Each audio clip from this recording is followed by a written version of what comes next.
Napheesa Collier. Lynx have insane historical stat after Dallas win.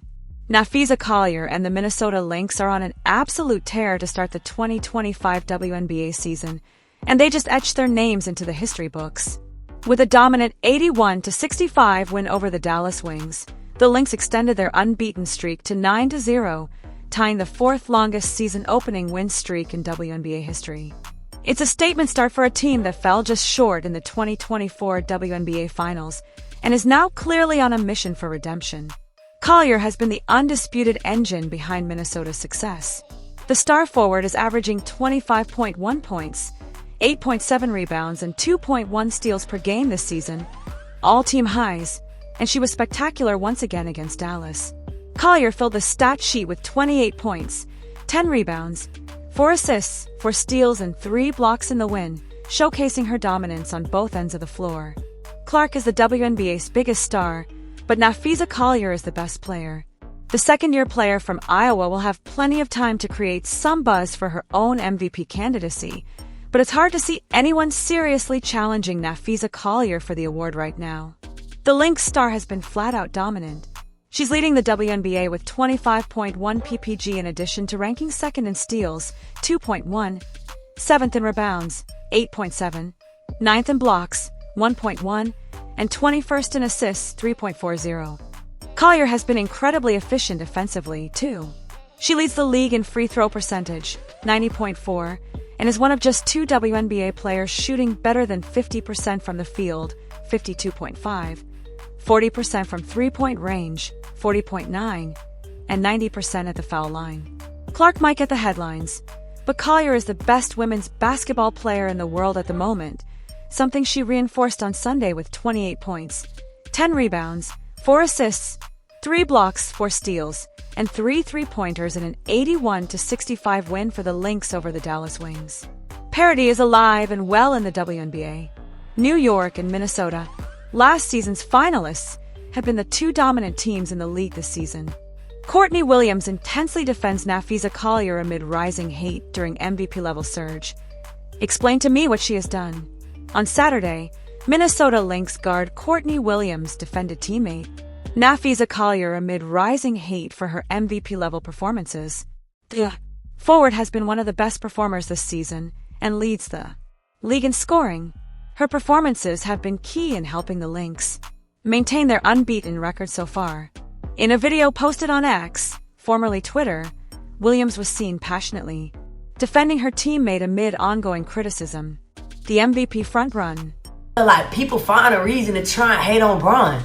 Like, I feel like people find a reason to try and hate on Fee. Like, you can't find nothing to hate on this girl about, so you just finding something. Like, you reaching. You reaching for something to hate on this girl, bro. Like, how can you hate on Fee, bro? What she did? She don't talk shit. She don't be in no trouble off the court, bro. She don't got no scandalous situations on the back end. She literally created a whole league, so I don't gotta go overseas no more. And a lot of the rest of us either. Like, how, like, bro, I don't be getting, bro. It remind me a lot of Bron. Like, how folks just be hating on Bron. Like, how can you hate on Bron, bro? All he ever showed y'all is that he a family man who love his wife and his kids, and he cold.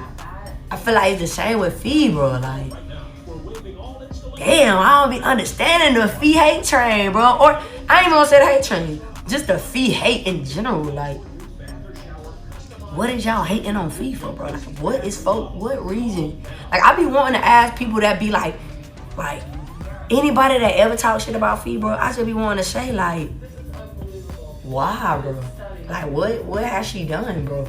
Like, literally, what has she done, bro? Like, somebody explain to me what she has done for people. But like I said, and then what I told Fee too, I said, Fee, the bigger you get, the closer you get to that MVP, and the bigger and the better you get, bro, you ain't popping unless them haters start coming out the woodwork, bro. And now them haters coming.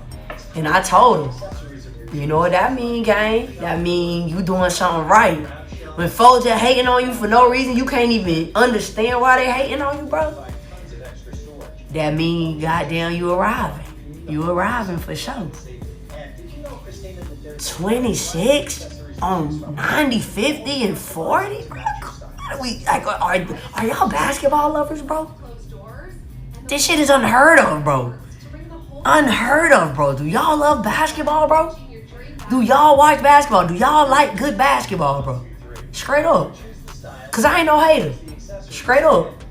Like, if it wasn't Fee, if it was anybody else in the league, bro, going for 26 a game at 50, 40, and 90, bro. What? How can you, like, these are undeniable numbers, bro. These are undeniable numbers. Do y'all love basketball? Courtney Williams showed love to Collier amid her stellar season for the Minnesota Lynx. The franchise currently tops the table alongside the New York Liberty, reflecting an 8-0 record. The four-time WNBA All-Star is making an early case for MVP as she averages 25.1 points, 8.7 rebounds, and 3.7 assists per game. Napheesa Collier awarded the POTM Award for her performances for the Minnesota Lynx.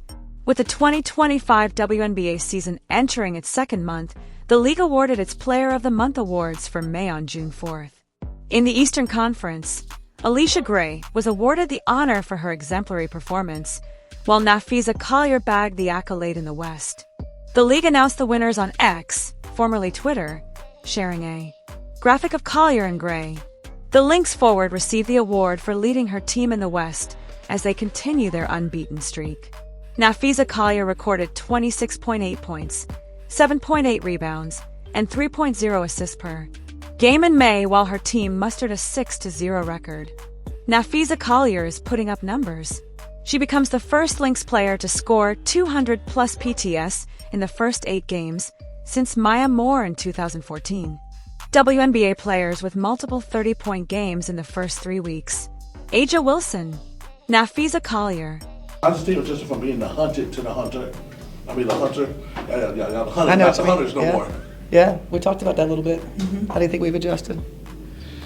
I think, well, I mean, Wow. I think you see a difference every game, like in what we're improving on. I feel like there's a conscious effort to get better every game because we know that's happening.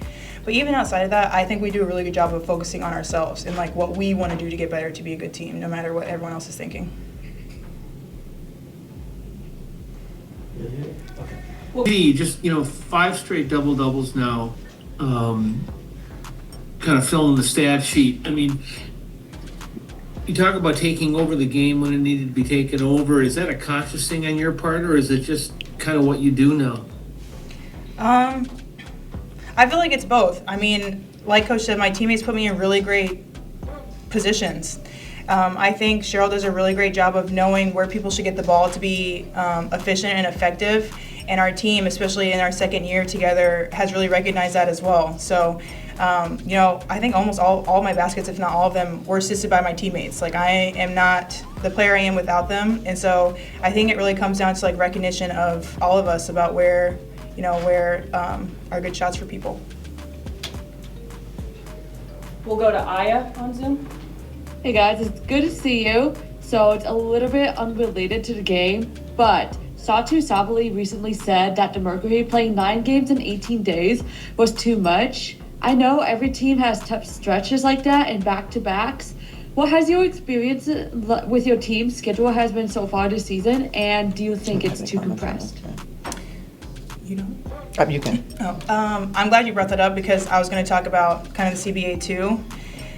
Just recognizing that, we're working really hard to get that done, and we're not asking for anything unfair. We're asking for what we deserve, what we've earned. And so we're working really hard to make really good progress before as the mid-season approaches. And I do think that's a concern for us as well. It's a lot of games in a short amount of time.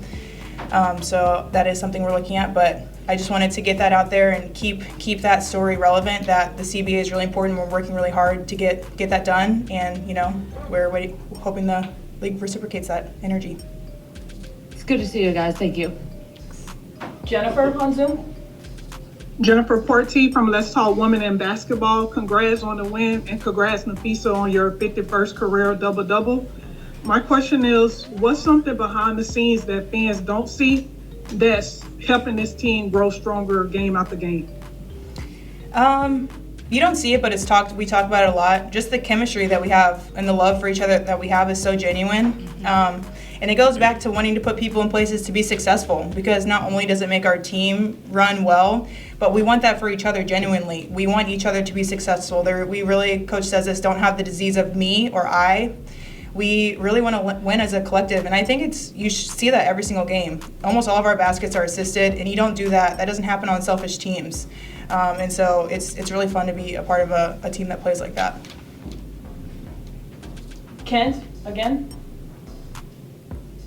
Yeah, just one final question. I mean, you guys have kind of talked about putting complete games together. Was there any frustration that a game that was a 14-point game was down to 1 entering the fourth, or was it just a matter of, In a league where parity reigns and new stars emerge by the day, Napheesa Collier is standing tallest, not just as the face of the Minnesota Lynx, but as the undisputed leader of the WNBA's early MVP race.